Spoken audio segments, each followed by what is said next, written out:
And welcome to another episode of Nights at the Round Table. This is your boy Manuel. I got my queen Angela over here. And to the table, we have Dr. Motley. Say hello. Yay. Hello, everyone. Hello. Thank you for having me. Really appreciative. Thanks for taking time. We are totally enthralled. And those of you who are going to hear what Dr. Motley does, it's for a lot of you, it's going to be new, but if you give it a chance, I promise you it will fascinate you like it has fascinated us, because we have both been seen by Dr. Motley. And the first time we were in LA, right? Mm-hmm. In LA. And he told me what he did, and I was like, what the? You're going to what? You're going to use sound to like dissect my body? And it was really interesting. But I'm a musician, so I should know that sound vibrates, but it just didn't click until he started talking. So for a brief moment, or not even brief, because I don't think it is brief, tell us exactly what it is that you do, what it's called, and break it down so that people know. Well, I do have a degree in chiropractic, but we focus here at the office in traditional Chinese medicine and functional medicine, and using diagnosis procedures that use sound or vibrational therapy.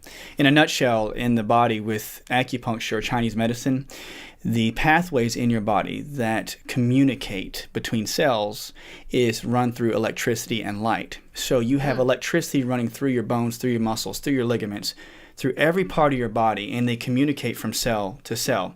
Now, the current, the electricity that flows through your body, I always compare it to the wires that are running in your walls to the outlet. As electricity passes through your body, the speed of the electrons creates sound. It creates waves around your body. Now, in acupuncture, we call them the meridians, the pathways of energy. And as they pass through a certain pathway, they give off this field, which is called an electromagnetic field. Now, how I come into the system is when a person has an injury in an area, what occurs is that the passage of electricity is stalled. So around that area, electricity is not flowing through your bones or through your muscles or through your ligaments. And what happens? It causes static movement of blood. So you get this pooling of blood around the area. So you'll press on an area and you'll, that hurts. This is a cool thing. As electricity passes through you and I, there is voltage that comes off the skin. That electromagnetic wave changes the texture of your skin. So the health of a person emanates from them because of the passage of electricity. If there's a blockage, it shrinks the field around that point. So when it shrinks, you have a pooling of blood, and then I come along and find the point, and I press in on the point, and your voltage passes on to me. I actually become a grounding rod for you. I ground you out. So in essence, you are the mainframe. I'm a RAM memory. You pass information to me, and I do my best to open up the flow of electricity and blood flow. Why? Because it stimulates the passage of that electricity to the organs, to the muscles, to the ligaments, and you heal on your own. I am the person that only is an adjunct. I don't do anything to, quote, fix you. You fix yourself. So in vibrational therapy, what is happening is as that current is passing from you to you and me, you can determine the frequency of that voltage, of that current that passes into me. There's certain test points I use on my hand when I'm addressing someone, and you can find a frequency range of the condition at that blockage point. So if you do any type of research on bacteria or virology or anything that has to do with micro-infections, certain infections vibrate at a certain rate. Wow. And they give off certain tones. And you can use vibrational therapy to identify the frequency if it exists in the body. So you can find if there's a bacterial frequency in the body or a viral. But it goes even further. It goes into the aspect, is there emotional vibrations? Is there an aspect of the mind-body connection? Is there something emotionally that keeps somebody from passing that electricity through their body? And it's all measurable. It's all measurable. Because if you measure the frequency, the sound that the pineal and pituitary glands in the brain give off, they say for a healthy individual, that's the gland or the parts of the brain that is in communication with God.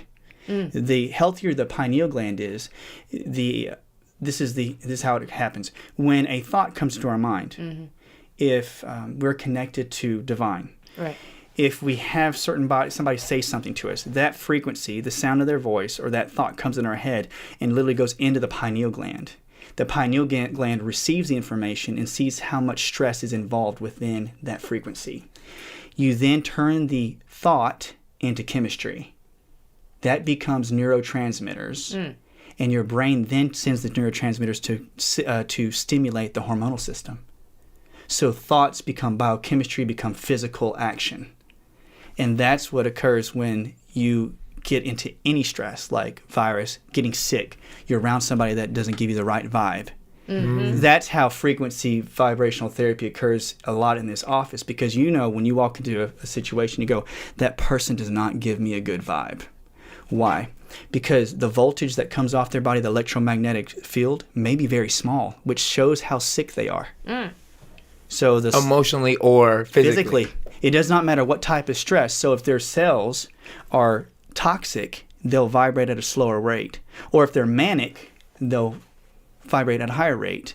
So their field could be either very big or very small. But you walk in and you're at a balance and you're like, I feel good. This is my frequency range. And all of a sudden somebody comes in and they are attracted to you because they're at a low rate and you're at a high rate. And they go, I need to meet you in the middle. And they want you to pull them up. And so what do? They change the little tone off your body. You're like, I had to spend a lot of energy being around you because you took Wow. Interesting. That's interesting, because that brings us to our episode that we did about like toxic people and something that I had mentioned was, are there certain people in your life that every time you hang out with them, you got to like gear up and be like, oh, I'm going to be so exhausted at the end of this lunch, but so there's like a scientific explanation to that person draining you. Well, we use the terminology all the time, like, oh, this dude got a bad vibe, or they got a good vibe, right? Or if it gets real new agey, it's like your aura or your whatever. But all that stuff is really explaining scientific things that have been proven to be measurable. I always listen to Joe Dispenza, and do you know? I love Joe Dispenza. I'm sure. So, the whole idea of that you can measure the energy off of somebody, I'm like, man, so this whole time we're using this terminology of like, vibes, or this dude, like, it just feels weird being around him, or they give off this thing. We don't know what to call it, but it's all quantum physics, right? It's all the idea of. And they have found out, like, whenever somebody comes around you and they drain you, that they found that the cell surfaces, right, like the surface of your cells act like a drum, the top of a drum. When a frequency or vibration taps on the drum, they call it the living matrix. And even Dispenza will talk about it. And there's other research that shows that the cells are all connected with these small little tendrils, literally wires that go within the nucleus, onto the outer shell, through they call it the extracellular matrix, like outside the cell to every other cell. So what occurs is that when the vibration hits the top of your cell, it vibrates the drum. And so those tendrils then communicate with light and electricity. They pass the signal along through all the little wires that connect every cell. So that's how you receive. You become almost like a tuning fork when somebody comes into you and you feel it. And it transfers to the whole body. And when you say, I don't feel good, your body will presuppose what their vibe will do to you in the long run. You know what frequency range it pulls you into. So if it lowers you down, it slows your cells down, and you'll start to release chemicals, they say, in response, like toxic chemicals. So then they're toxic to you. You create a memory with them. So the memory of them is like, I can't be with them because... we talk about time travel. It truly is this. If you were going to go into a meeting with somebody and like, oh my goodness, they make me feel bad. Your body doesn't know the difference.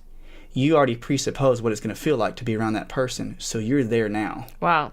So that's why you have to create new experiences and new relationships to work around those memories. So you have to stop seeing those people, in my opinion. Right. Or replace it, or somehow replace the memory with a new emotion. Yes. So like rechanging perspective. So if I've had a negative experience with you, that's what I'm trying to say. Like marriage. Like how do you can't stop. So here's the way like to do it. So it's hard for me to hold certain things against you emotionally, which is why I'm able to get over or not hold anything against you. Like, how I always talking about in our therapy sessions, there's sometimes where you'll bring up something and you'll be like, and you feel it right now, but it happened 3 years ago and it hasn't happened since.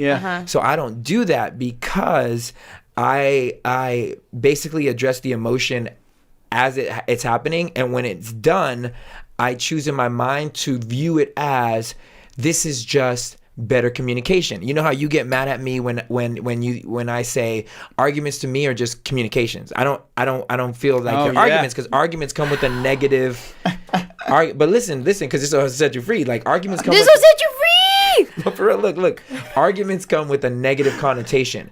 So when you use the word arguing, instantly in your mind, it is connected to negativity, because when you argue, you see it as negative. When you say debate, you see it as negative. When I say debate or argument, I know within a relationship concept, that's how we get to know each other. That's how we get closer. Yeah. So they are not viewed as negative situations. They're viewed as, this is us building a bridge. This is us working with each other, grinding each other to becoming a better unit.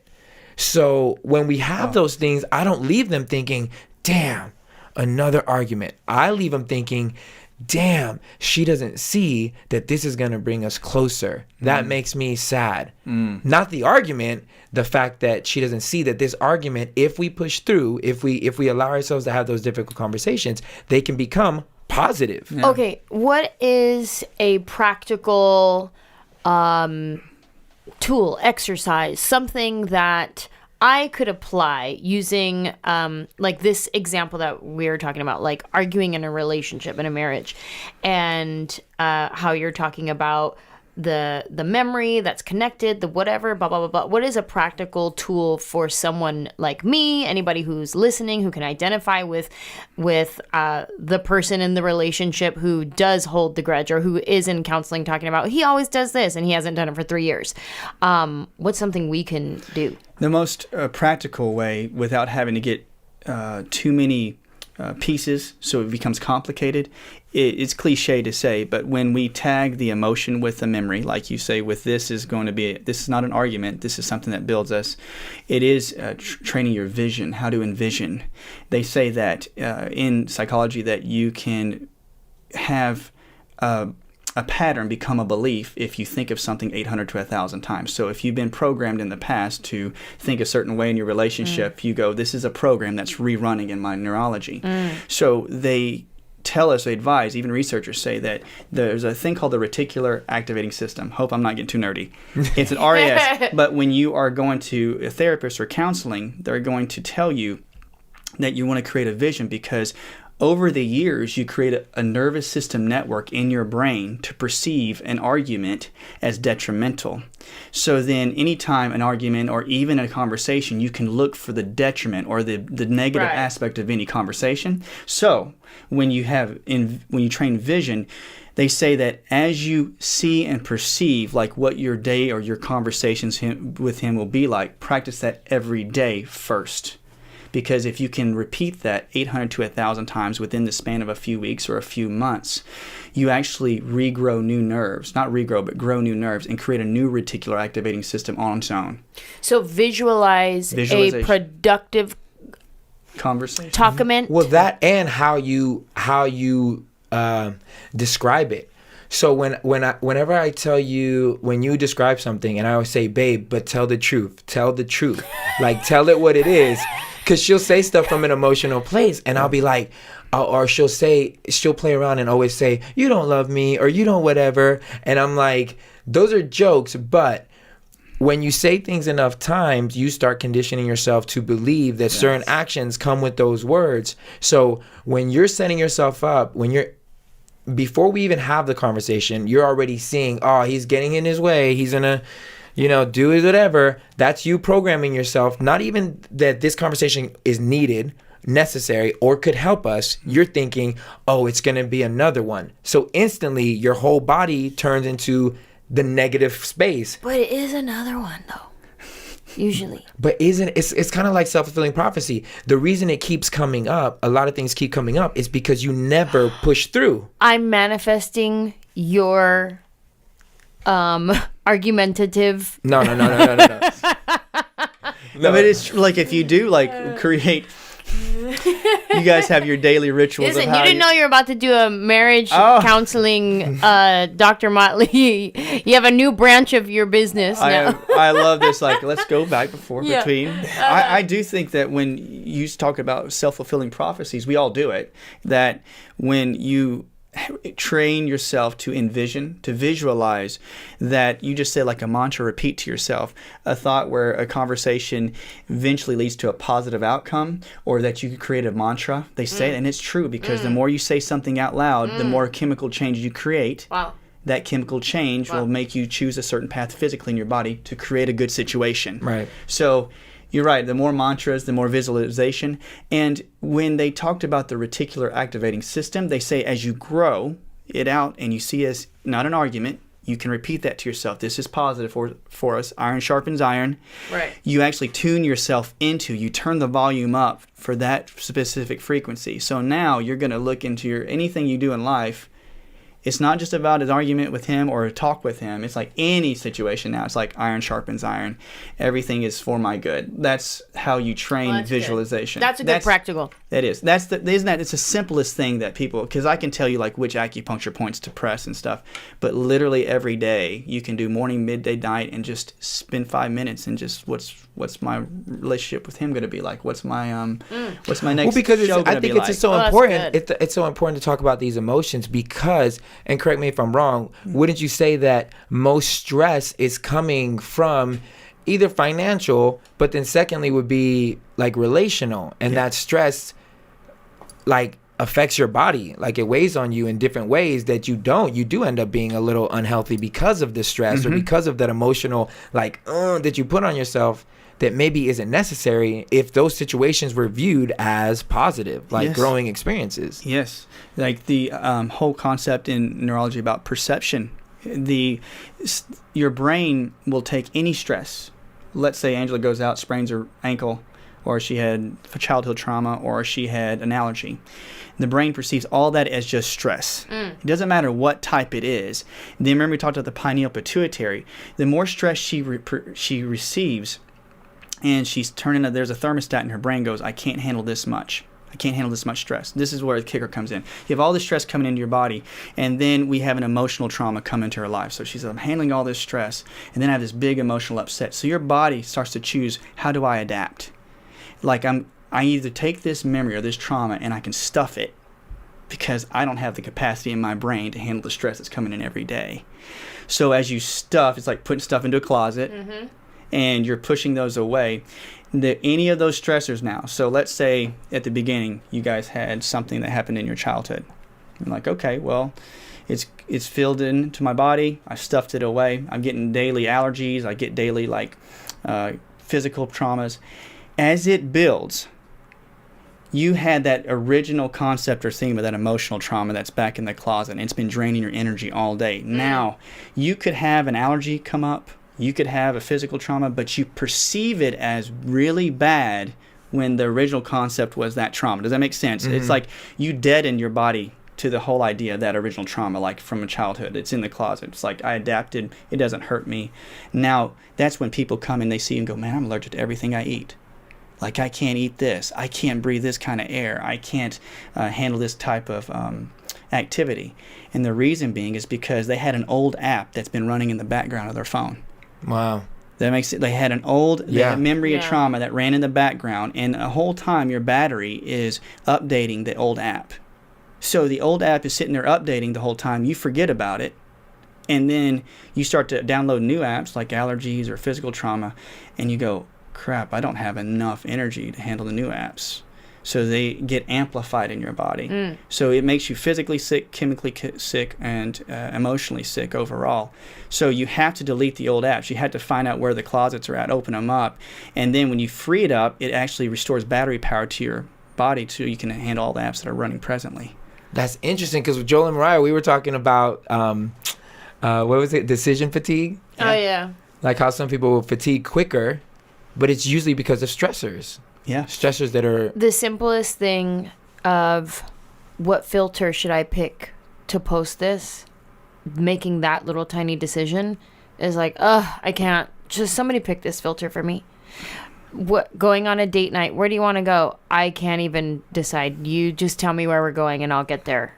Like, that's what we were talking about, decision fatigue. Like, when it's just...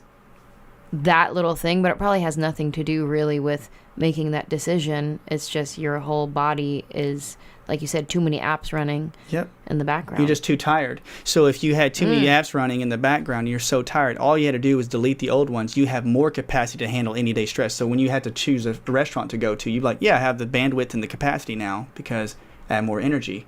I also think that's a great analogy. Like she said, filters. Isn't it amazing on Instagram or anything, you put a filter on your phone? That's perception. You can have one picture that's really cool, and put a different filter, and you perceive it a whole different way. That's how stress enters the body. You perceive it as good or bad according to the filter. Wow. You better add that to your next video, Dr. Motley. But it's funny because this is why you always make fun of me. Why? Because you always make fun of me to friends when you're like, he don't ever see it as arguing. He sees it as talking. And they make fun of it. But I'm like, that's also the reason why you can look at me and be like, how do you like not get mad at people or not like hold grudges with people? Because you've also said that before. Like there's a lot of people that have hurt me in the past that because of how I see things, I don't hold on to it. I don't hold on to unforgiveness because a long time ago I knew what is the straightest point to accomplish the things that I want. And it's not unforgiveness, it's not holding on to bitterness, and it's not closing communication. It's going through the tough stuff, talking about the stuff that makes me uncomfortable, and dealing with the emotions that make me feel hurt or make me feel pain. So I dive head into unforgiveness or head into a conversation that we have to have because I know, and this is why I always tell you, it's gonna come back around. You can't push things down. You can't push them away. You have to have those conversations, whether they make you feel uncomfortable or not, and understand that on the other side of this conversation is going to be greater unity, more intimacy, more this, as opposed to seeing it as something that's like, I'm going to like ignore it or I'm going to bail out and hopefully the person will never bring it up again. So what you're trying to condition in them is now they have to stuff it down. And now they end up with an app that's running all the time that's going to drain them. And it's going to eventually blow up in your face, which is why I say all the time, I'm like, if we don't have this conversation, it's not going to go away. And who knows how that person's going to react if the old app is still running in the background. They may explode. It may end up in a very negative, toxic situation. And the whole time, you're going to be wondering, what happened? Why'd you do that? And the dude's going to be like, how many times did I try to make this work? Like, how many times did I bring this up that we wanted to make this right? And you didn't want to have that tough conversation. But now you're going to end up having a worse conversation. You know what I'm saying? The background analogy is so good because people are used to phones. And whenever you have an old app that's not updated or when it's running in the background, it always drains your battery quicker. And Apple technician always has to be like, what's running in your background? Or when you're in the laptops, my wife is infamous for this, she has a lot of tabs open. Yeah. And that takes up RAM.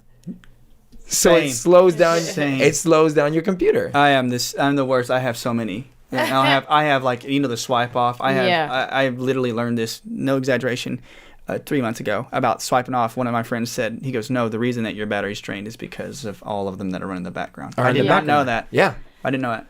So, wow. And your practice, when you did it, you're able to read these things. You can read them because we in Chinese medicine and kinesiology being using the muscular system to assess what's going on internally, because every muscle is connected by nerves, blood flow, and the lymph nodes to certain organs. So as they're connected through the nervous system, if a muscle is strong or weak, it would tell you if the organ is functioning at 100% or not.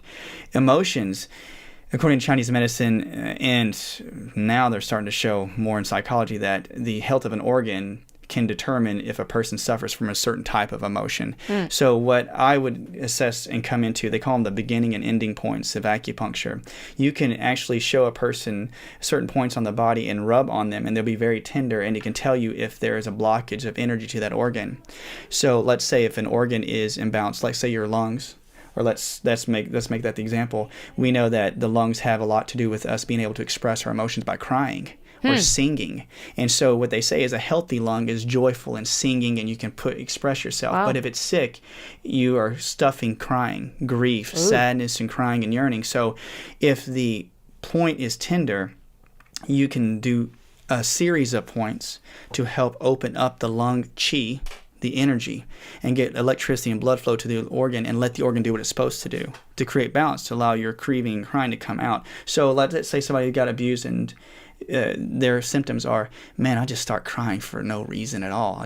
I feel like I got to well up. You start pressing on these points, finding the frequency changes on the skin, open it up, and I mean daily, I have people come in and they're like, I was just sitting at the stoplight and I just started bawling. And I've had people text me and go, is it okay for me to cry for 2 days straight? Like literally, I think I'm going crazy. And they're being serious.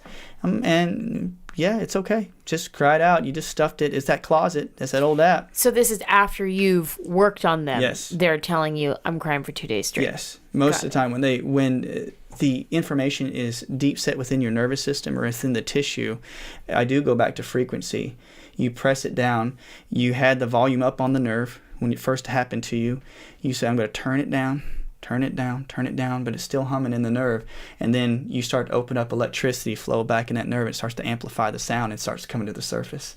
And it'll make you sick in the tissue because the difference in frequencies or the vibrational changes from that old trauma vibrates the tissue all around the nerve. So the nerve starts to get sick. And the tissue gets sick. So who was the one that did the experimentation to find out like that these things give off? Because this is like, I'm sure these people that are listening, if you have a faith-based background, especially Christianity, the idea of chi, the idea of Eastern medicine, the idea of actual, some people have problems with it because it comes from a freaking a place that they don't understand, nor do we are taught to identify with. Yeah. But I what I love about a dispenser like you is that it's now coming into science, and now science is apart from all type of religion. It's just facts. Show me numbers, show me facts, that equals science. So now science is backing up these certain things, right? Definitely. I think that science, all sciences like physics, chemistry, are all based on philosophy. Truly, they are all based. If you go back, they're based on philosophy. And it's like deconstructing certain individuals' faith, because in this realm, in a positive way. I was raised in a very strict Christian home, and to incorporate spirituality in some fashion into my practice was an alarm for like even my father, who is I love my dad. He's a very strict Baptist man. And even me having long hair is probably not the best thing for my dad. So when I grew up, when you talked about anything like, he even encouraged, like, since I came from Asian background, my grandfathers, my great-grandfathers used to do Tai Chi. He didn't discourage that, but when I went to church, they thought that's mysticism and that's witchcraft. But I could even, if anybody would come to me from church and say, like, this is some form of mysticism or some form of new age, like, you could read books by this gentleman, Robert Becker. He's a MD, and I, not promoting him, but there's other ones about the scientific methods behind the electricity that runs through the body, and all electricity creates frequency. And when to go back to being in church and having this fear that it wouldn't be accepted, that was a big hindrance to me when I first got into this area, because in the South, it's like the Bible Belt, and you think, how are people going to perceive this type of sound therapy? But if you read back in Scripture, and I'm not a theologian, not acting, but they say God spoke the world into existence. And when you study electricity, and you study the body and how it's run off of light and electricity, the reflectivity of light, the way our bodies use each cell as a mirror. And they say that light is passed between cells, and that's how information is passed in our bodies, and that's how people see us, is a reflection of light. The electricity is information that passes down through our system. And basically, they're all ran through vibration and wavelength. That's how they measure them. If you read books like this, they actually do quite a bit of experimentation to show you how frequency emanates off the body, and you can change a person or have them change you by the amount of light and electricity that passes through their body. And there's many experiments and lots of journals that talk about it. But going back to spiritual aspect, I'm thinking, if I prayed, and this is my question to me, guys, why would anybody believe if I prayed for somebody that's in North Dakota? Why would you saying something into the air change the physiology of somebody in North Dakota? Please help them with their bad shoulder. Why would anybody believe that? I would have to trust that my words somehow go to a higher source or transfer, and that frequency from my voice makes such an imprint, and they call it in the ether, in the higher consciousness, that other person perceives the frequency, it enters their body, changes it to a biochemical reaction, and changes their cells. That's what we're saying when we pray. That's my view. Yeah. So if I went into my churches and they may think I'm weird, I'm like, if you're praying, it's almost like not an incantation, but you're trying to pray for a spirit to come down and to create something so metaphysical. But what I'm doing is trying to read vibrations that God gave to the body, and you may think it's unusual. Like it's too extreme. That is interesting when you think of prayer that way. I would say, I'm sure there's going to be some people to say like, oh, well, you're just taking God out of it. If you're saying that the frequency from your mouth is received in that person's body, or I think some people may see prayer as like you're saying words to the big guy up there, and then hopefully he does the things, but like you don't really have anything to do with it. You're just asking, hey, Dad, can you do this for me? Can you heal that person for me? But I'm just asking him to do it. I don't have nothing to do with that. But I love this perspective of prayer, because I would now see it as like twofold, like me praying it for someone, like say my husband, right? I am connecting to God. I'm communicating with God, with my creator, and using prayer to help my husband. But at the same time, now there's a scientific reason to pray for my husband, so that I can send from my mouth these vibrations to help him with whatever he's dealing with. So I would look at it as like, amen, that's 2 reasons why we should pray. That's right. And when you pray more and more, I love how they would even tell us in church, like, pray without ceasing. And science research has been showing that when we pray to our divine source, that it actually increases the size of that pineal pituitary axis. The gland in your brain actually grows. That's why a monk will go into a theta frequency, because the theta frequency increases the size of the pineal gland. But as you increase the gland, it makes you more receptive to more of the energy or the frequencies around. And so I just did that. But it makes you more receptive to the frequencies that are around you, and they say in your environment. So what we're saying is this: as I increase and I pray more and get myself into a meditative prayer, the more I'm connecting to God, the more receptive I get to him.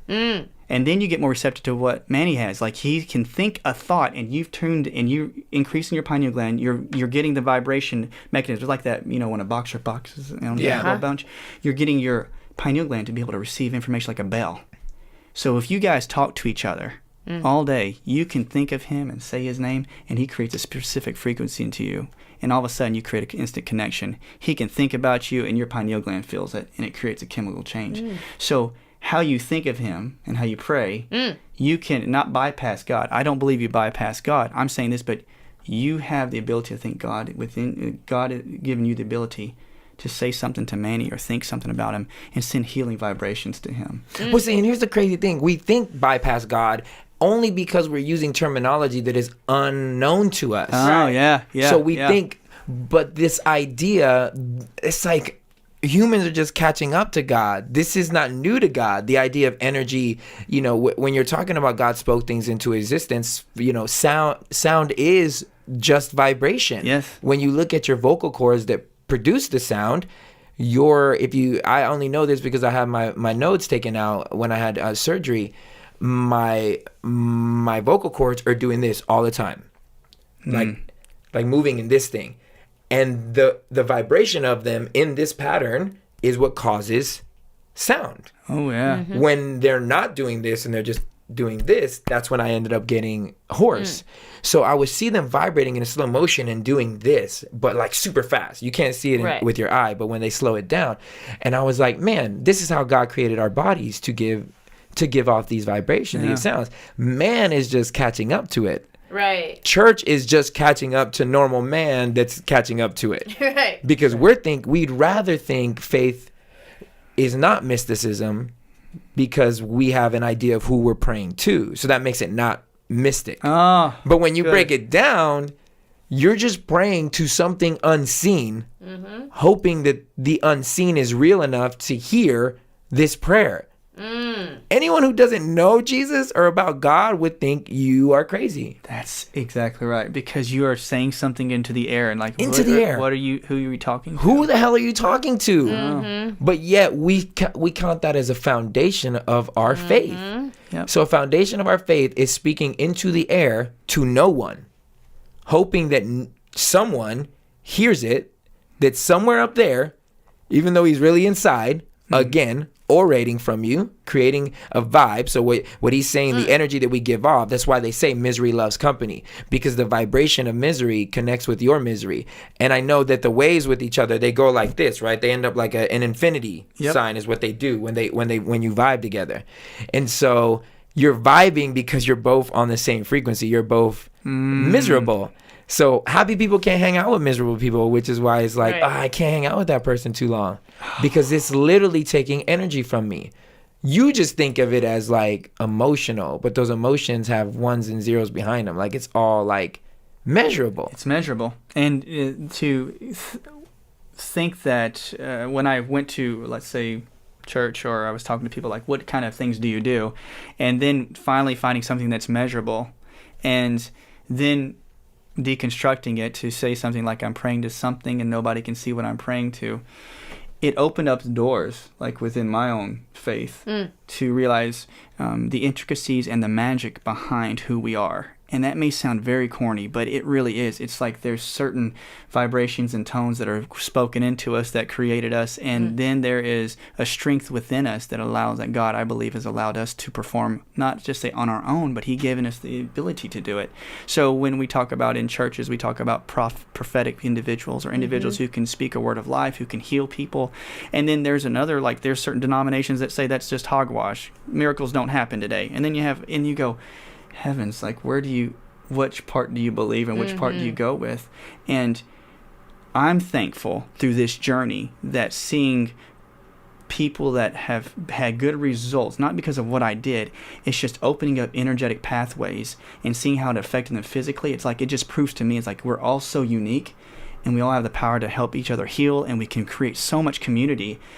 And over, I think it's 15 years now, there has been so many times when I've had people come in and go, that's crazy, you're crazy. And now I kind of feel like it's a badge of honor when somebody thinks I'm kind of crazy, especially when it comes to church or anything that way. I'm like, that's actually, I hope that I would let the Spirit communicate with me, indwell me. The expression of who I believe is God, is Christ, comes through me, and I think it's where we get heaven on earth. It's like, are you going to live with Him here now and express it? And now, like, the whole idea of any concept of, or the idea of sin, is when I think you don't allow the full expression to come through. Like, what's holding that full expression back? I'm not saying I help with that. I think that we each help each other finding the blockages within each other. And I'm thankful in my job every day, I can find some blockages, and hopefully it opens up the pathway for they can find the full expression of who God wants them to be. I'm not saying I have that ability or that gift, but I believe there is some form of that kind of healing that happens in the office, and I'm thankful for that. Well, I mean, it's definitely happening, because you're just doing it on a different level. It's like the Socratic method. If you think about it, like Socrates, it was a method that I learned a while back, which generally what it is asking questions to get an answer, but you don't ever answer it. The person who's answering the question will eventually answer the question for themselves. So say you got a question from me, and this always happens between us, and this is why I laugh, because she thinks I question her for bad reasons, but I'm like, I know she has the answer inside of her. Oh, so it's so frustrating. It's because, listen, it's like we go to therapy and stuff, and the therapist will like ask you questions to help you discover. So sure, the answer is within me, right? And so what a therapist does is they have tact, and they talk to you, ask you questions. So maybe by the end of this session, if not this session, maybe in 5 sessions from now, you discover like, oh my God, this whole time it's been because blah, blah, blah, blah, blah. Amazing revelation. And then so like if we're having a talk. Yeah. And my husband asked me a question of why I feel a certain way, and I go, I don't know. No, you know. No, I don't do it like that. But no, I do he believe he 100% says I it do like believe that. people know when they say they don't know. Even if he said it real soft, no, you know. And I go, no, actually, I don't know. No, Yeah. you do know. Yeah. Okay, well, maybe I can do the work to find out. It's not going to happen in these next 5 minutes. No, you. And then he'll keep asking me more questions to try to get me to figure it out, like right there while I'm trying to get ready to go to an audition or something. And then, so I will get frustrated when he's talking about the type of questioning and asking questions. I'll say, you can ask someone a question and then you can question them, and it's totally different. It's a different way of communicating. But you know what's interesting? What Dr. Motley was saying, which I wanted to bring up. He's literally talking about there are tones in ways that people communicate, and maybe correct me if I'm crazy on this one, but could it be that there is a certain register or a frequency in which my voice may be that reminds you, or that is hitting something in you that recognizes a tone in the past? Because I always ask you, I say, babe, am I really doing everything that you say I'm doing? Or is there a possibility that you have, like, you're hearing with a filter? Like there's a filter that you have over your ears, because when you perceive a tone, it triggers you, and this person is attacking me. And it doesn't matter if the person is attacking you or not, you hear it in a way that it triggers you. Because maybe in the past, somewhere in your childhood, that frequency denotes an emotion. It's saying, get ready, because whatever's coming next is negative. So the reason I'm consistently trying to break through that with you is because in the past, there were probably people trying to degrade you, trying to break you down, trying to manipulate you, trying to whatever, in that tone, in that frequency. Your husband, who I'm down for you, you know that I've never done a single thing to try to harm or set you back. I'm your number one supporter, number one cheerleader. I always lift you up. There's not a fiber in my being that looks at you and tries to degrade or down, or not even subversively, subconsciously. I just don't see you that way. Everything I talk to you about is because I'm like, she has the potential to be all this. And I know we're together for that because I see what you do in me. So that's why I always challenge you to say, hey, man, instead of always saying it's the way this person communicates to you, and this goes for anybody listening, instead of being, I think that's the easy way.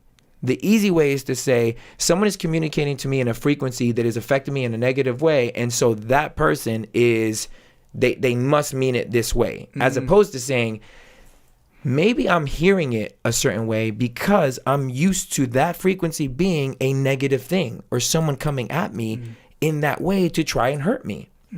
Does that make sense? So my friends can scream at me all day long. They can try to whatever. They can try to like talk down to me. And I never hear that. I only hear what they're saying, because a long time ago, I started recognizing that people are going to be passionate. People, if there's anything important, and who says this? Jordan Peterson always says this. He says, if there is something important to talk about, someone will be offended. It is an inevitability, because only important things mean something to people.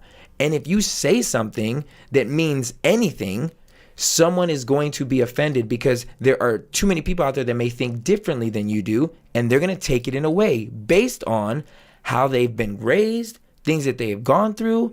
So it's impossible to not offend. Just like within a marriage, it's impossible to not offend you, or you to maybe offend me, if we allow the past to be connected to the present. So I choose to say, I don't care how you say it. I'm going to try to hear what you're saying. And I will base my decision on whether I'm going to be angry, sad, mad on what you're saying, and if it's true or valid. Because if you come at me in a certain way, like blah, blah, blah, blah, but you saying some truth, I may be pissed, but really I'm just mad because you're telling me the truth. Does that make sense? Yeah. What do you say to those thoughts? I would say true when the trigger, the vibration that may trigger an old program, right, to be activated. So you could hear a sound or a tone that reminds you of an old program that's been stuffed, an old app that's there, and you open it up. The one thing I would say that anybody that's getting triggered, I tell them to look at your battery percentage. The hardest part is when, now I'm not acting like a marriage counselor, I'm just saying, like, if a person is saying, what do you mean by that? What's the deeper issue? What's going on inside? The person that receives it could be, they say, I could be triggered, but their battery power could be at like 30%. The hardest part is that the person who wants to be, involved and dig deep, to find out their percentage of battery power at that moment, they'll be in positive. But what happens is you automatically may think ahead and go, if I had this conversation now, I'll go into the negative. So you'll go negative battery power. And so you start to because you think it. You're thinking it, and you go, okay, I don't know if I have enough energy for that to give it a validation like this is going to be a good response. And what will occur is, the trigger is occurring. You go, okay, there's a trigger, and it's starting to open up. I'm going to go into negative. The hardest part is then a lot of old apps start to stir up because you don't have enough energy. You don't have enough energy to keep them all at bay. It makes you have that app, that program that's starting to run. Manny tells you something. You're like, oh, I got to get into that.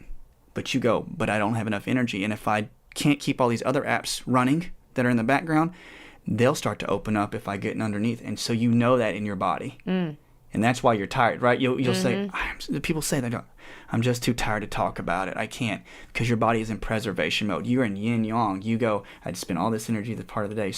And I can't have this for the rest. So it's that push and pull, that tug, right? It's like, Manny's like, I need to go into this. You're like, oh man, I'm tired. I don't know which one to do. They both reveal, though, things you both are working on. So the awareness that you need to work on it is great. So does that make sense? It's like, I wish I had this. Man, if I had a percentage bar on my shoulder, right. Whoever makes that is a billionaire. Because if I had somebody to metabolically tell me how much energy I had left over, like if I had to go to a meeting or something, and at the end of the day it says, dude, you only got 15% left. I'm like, that's going to take 30%. Right. Gone. Right. No more. Right. And I love digging down deep about finding the old program. But I'm going to be the first one, to tell you this. Whenever I'm dealing or working on people all day, when I get done, somebody will say something to me, especially my mom. My mom's a little Korean lady, little Mama Chom. You know what she said to me last night? Yeah. My mom, I'm not making fun of her. She's a little Korean lady. She's a strong Korean accent. So I went to check on her. She's had some health issues. Go to check on her last night, and she goes, where are you at? I was like, and she goes, oh, yeah. Where you been? I was like, I had 2 meetings. And when I said 2 meetings, she perceives it as you're wearing yourself out. It opens up trigger. And I had a surgery at the end of 2017. I almost died because there's a ruptured ulcer. Wow. But it scared my mom. So whenever she says you have a lot of meetings, she perceives it as you're wearing yourself out. This is going to happen again. And she goes, I'm mad. And I went, oh, Ma. It's like, Ma, what? What? Okay, what are you doing? She goes, you don't think about your body. Yes, I'm mad. Just walks off. And I was like, come on. You know what I mean? And the first thing is like, what did I do wrong? And did I invest? And I went, no, I spoke what I believed, and she perceived it a certain way. We both have our apps running. It's okay. I'm a little tired. I can't get into that conversation. But knowing that you guys have this communication open, that's what it'll eventually work out. I feel like I agree with what my husband's saying about the vibration of his voice. It triggers an old app in me, and all of those things are true. And how he's saying how I decided years ago that I'm gonna respond this way and that way and that way. Those are all great things, and that I believe. But I also think there's validity to things like the Enneagram number, the way we communicate, the way certain people have the ability. Like, for instance, my husband has the ability, if I say, this bothers me, and can you change that? He'll change it like that. Done. Immediately. Fixed.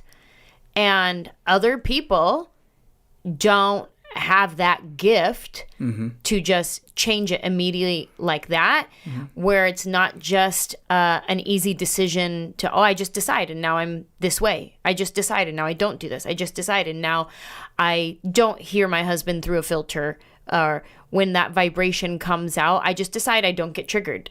It's bigger than I just decide. Well, what Dr. Motley was saying was, it takes how many times? You said 800 to 1,000 times. To 1,000 times to tell yourself that this is what it is. So as much, and again, this is like all like sound therapy or what. When you hear that sound, when you hear that frequency, it's up to you to decide what you're going to interpret that as. Mm-hmm. Now, we can be lazy, like he's saying. Our percentage can be down to be like, I'm going to continue to believe this because it takes less effort to believe or to leave the old program running. I think lazy is a negative term. Maybe use a different term. We could be exhausted. Yeah. Okay. Exhausted. And we don't, it's not, we're not going to find the time. It's like people who get too busy and don't want to find time to the gym. Mm-hmm. Like they know if they went to the gym, it's going to benefit them. But there's so many things going on in their life that they just get exhausted and tired and they never make it to the gym. In the same way, when you're hearing a frequency, you're able to, as a human being, to decipher the person that is speaking to you, if you know them, especially if they're close to you. Does this person have good intent towards me? Have they proven to me to be someone who loves me genuinely? And do they want good for me? Because if that is the case, then whatever's going to come out of that mouth, I am choosing to believe, because I know them, I know their heart, that they want the best for me. So in the same way, that's how I choose to live my life. I always say time will tell. So with my friends, with my whatever, I always say it's really, really hard to offend me. It doesn't matter how you say things, because I'm like, okay, this person is a lifer in my life. He's gone through too much. I know they love me. This person loves me. So they may say things out of emotion. They may say things out of whatever, but I know it's because they're in these situations. It's not because they're trying to hurt me. It's just because they're feeling their situation. Maybe you can speak to this too. We had a therapist tell us, like, how you're saying, like, in the moment when that's happening, I can decide this person is for me. No. I decided that before, like way before. So that in the moment, that's not going through my mind. So with me and you, I've decided this is my wife, and every time she's ever talked to me, she's wanted the best for me. Anytime she's ever talked to me, she's only wanted the best for me. So in the moment, we had a therapist talk about parts of the brain, and I don't remember the exact names of them, but she's talking about, like, and shows her hand as like a fist, and how these parts are connected, and then once something's triggered, they start raising up, and once they're not connected anymore, this person is not thinking straight. They're not going to respond. Something about lizard, where there's like a logic. There's like a logic part. The like 5 parts that reptilian brain. There we go. Yes. So what they're saying, because there's 3 brains. Yeah. Can you talk about that? Do you know what I'm trying to say? Yes. As if you unlock certain portions of, I hope this is taking into account properly, like the reptilian brain. The reptilian brain is, they say, the basic instinct. So when you open up the reptilian brain, you go into self-preservation. Mm-hmm. So your number one thing is red in tooth and claw. It's when you start to unravel, logic does start to go out the door. Right. Because you are attacking a person's self-preserving actions, and that part of the brain, like the reptilian portion, is separated from what they call the hippocampus, or the emotional brain, and a few other, which gets too technical in my opinion.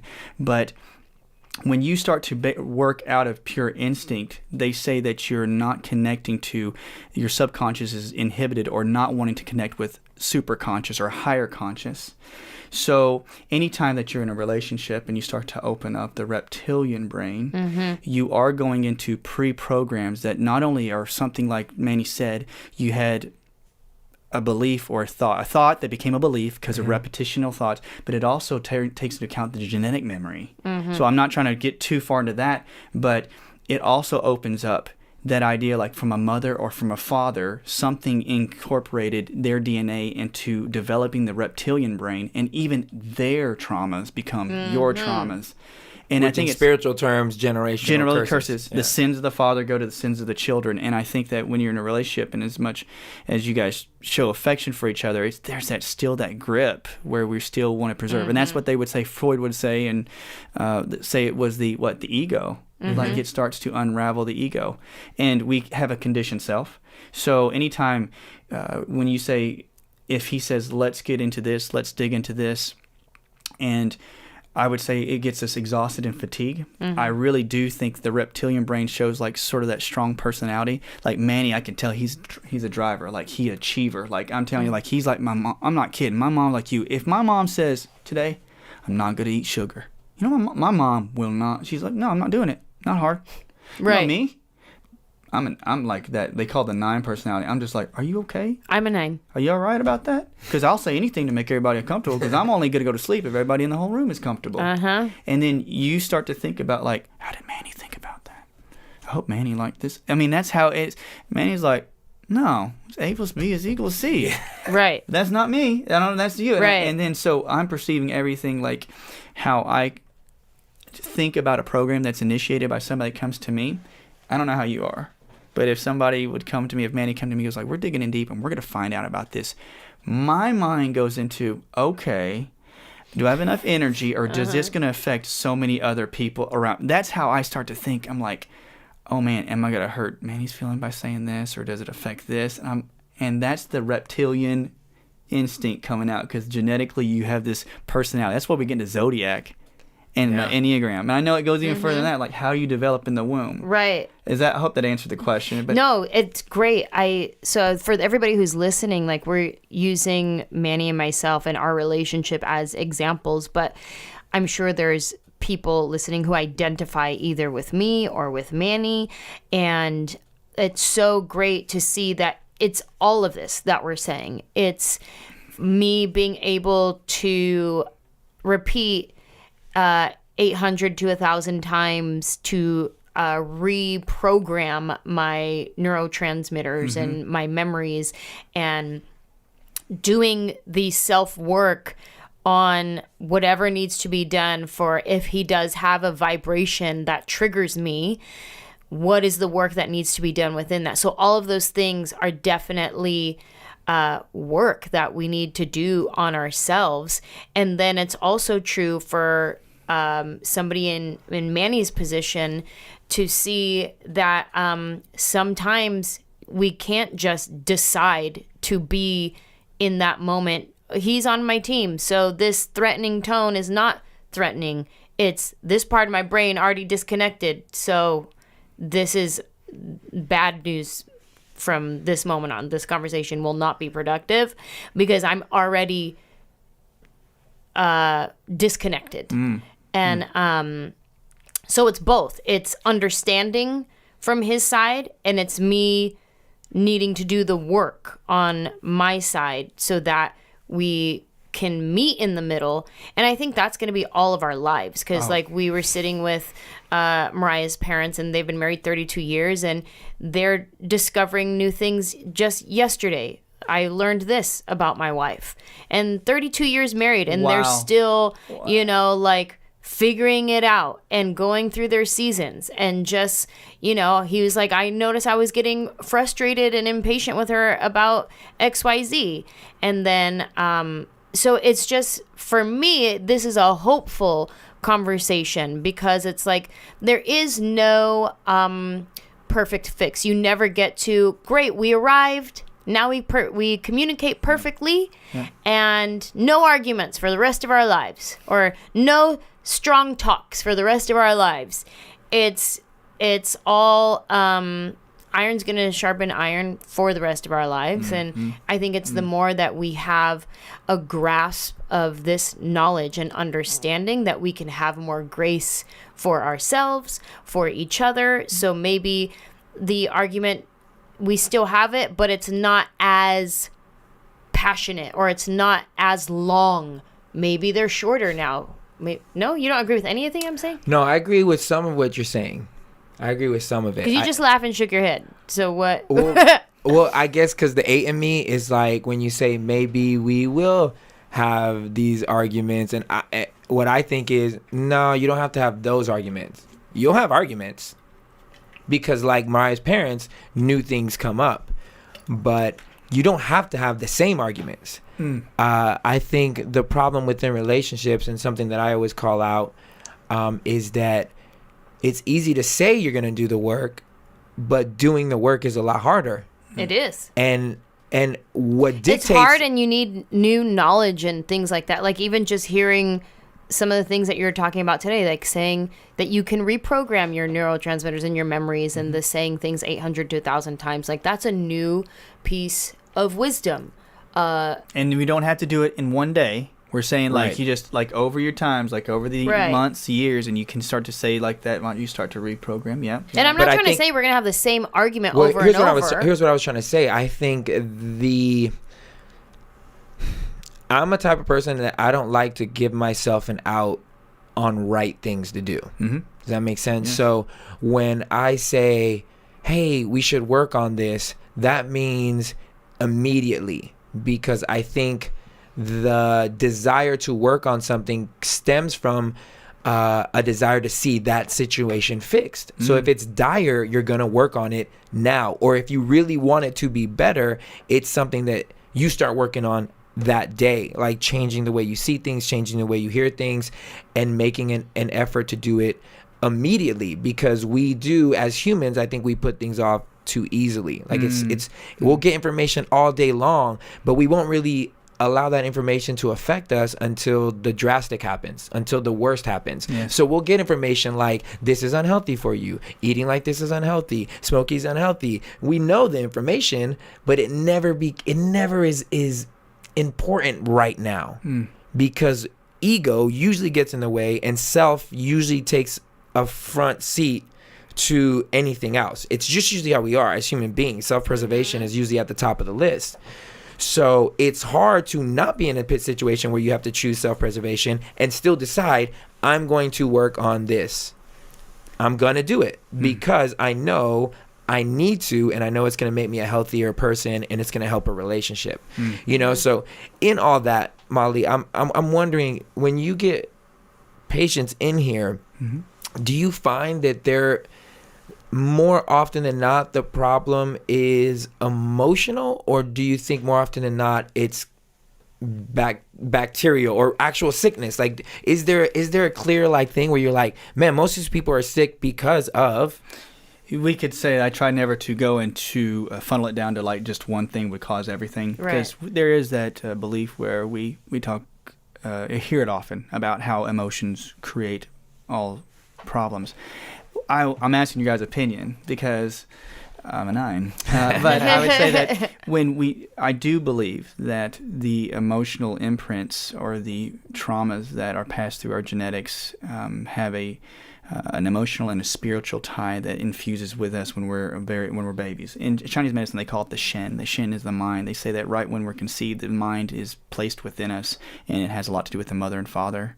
The meaning of their energy, their chi, the original chi, they call it, enters us. You say, what is the promotion of all health problems?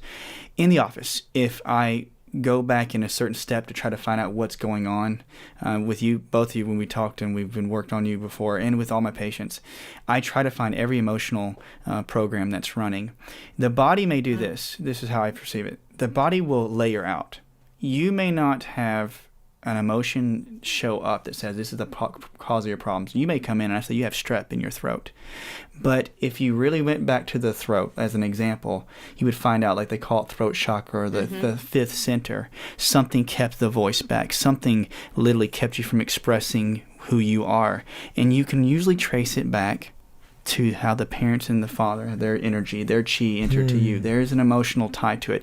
So I am cautious about when I say it's all emotion, because as many and you had said before, when you have an old memory or something coming from the parent, we usually tag it with the emotion. It's an experience, and we perceive it as bad because we tag it with fear or anger or hate or frustration. So not everything's emotional, but I do believe that the genetic influence of spirit and emotion from the parents coming in is a big root of health.